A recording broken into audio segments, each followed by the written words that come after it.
Hello viewers, আজকে আমি চলে আসলাম আর একটা নতুন রান্নার রেসিপি নিয়ে। আজকে আমি তৈরি করে দেখাবো পাবদা মাছের সর্ষে বাটা দিয়ে ঝাল। তো এখানে কড়াতে কিছুটা তেল দিয়ে দিচ্ছি, দিয়ে আমি পাবদা মাছগুলো একে একে ভেজে নিচ্ছি। পাবদা মাছ তেলে দেওয়ার সময় খুব ফাটে, সেই জন্য আমি চাপা দিয়ে দিয়ে ভাজছি।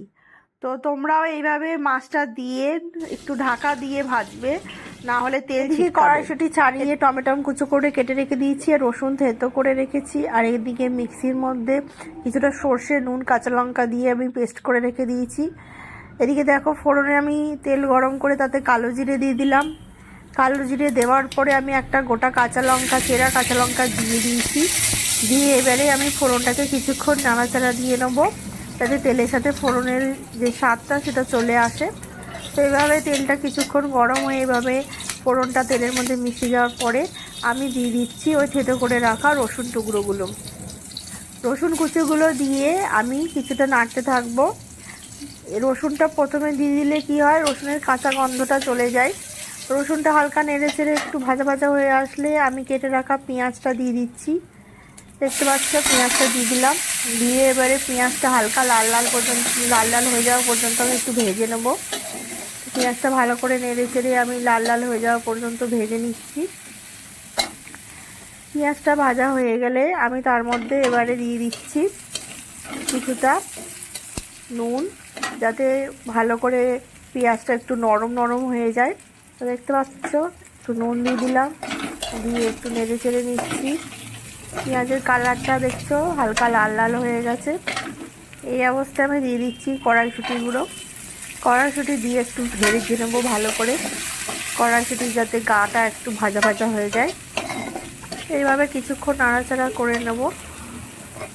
কড়াইশুঁটিটা দিয়ে আমি কিছুক্ষণ নাড়বো, যাতে ভালো করে ভাজা হয়ে যায় এবং পেঁয়াজটাও লাল হয়ে যায়। তো এইভাবে ঢাকা দিয়ে কিছুক্ষণ নেড়ে চেড়ে নিলাম। তো দেখতে পাচ্ছ পেঁয়াজের কালারটা চেঞ্জ হয়ে গেছে। এবার টমেটো কুচি দিয়ে ভালো করে নেড়ে চেড়ে নিচ্ছি। এই সময়ও তোমরা সামান্য একটু লবণ দিতে পারো, যাতে টমেটোটা একটু নরম হয়ে যায়। এবারে আমি একটু সামান্য জল দিলাম। এরপর আস্তে আস্তে আমি মশলা দিয়ে দেবো। মশলার মধ্যে তেমন কিছু নয়, শুধু দিয়ে দেবো একটু কাশ্মীরি লঙ্কার গুঁড়ো 1 চামচ, আর 1 চামচ হলুদ গুঁড়ো দিয়ে আমি এটা ভালো করে মিশিয়ে নেব। নিয়ে ভালো করে নেড়ে চেড়ে নিচ্ছি।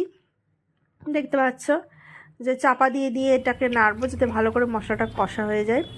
এবারে আমি ওই সর্ষে বাটাটা দিয়ে দিলাম। সর্ষে বাটাটা দিয়ে আমি একটু হালকা নেড়ে ছেড়ে নেবো, বেশি নাড়বো না, বেশি নাড়লে তেতো হয়ে যাবে। তো দেখতে পাচ্ছ, একটু নেড়ে চেড়ে নিয়ে আমি জল দিয়ে দিলাম। জলটা আমি ওই 4টে মাছ যতটা ঝাল লাগে ততটা আমি দিয়ে দিচ্ছি, 1 বাটি মতো দিয়ে এবারে এই ঝোলটাকে হালকা একটু ফুটতে দেবো। তো দেখতে পাচ্ছ, জলটা আমি পরিমাণ মতো দিয়ে এবারে একটু চাপা দিয়ে দিয়েছি। গ্যাসের ফ্লেমটাকে প্রথমে একটু হাই রেখেছি।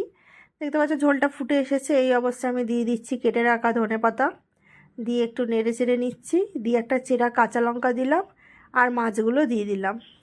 মাছগুলো দিয়ে এবারে আমি এটাকে ঢাকা দিয়ে রাখবো 2 থেকে 3 মিনিটের মতন। ঢাকনাটা খুলে এবারে আমি এর মধ্যে দিয়ে দেবো ওই কাঁচা সর্ষের তেল। কাঁচা সর্ষের তেল দিলে সর্ষে বাটার যে তেতো ভাব, সেই ভাবটা থাকে না। তো হয়ে গেল, এবারে আমি নামিয়ে নিয়েছি।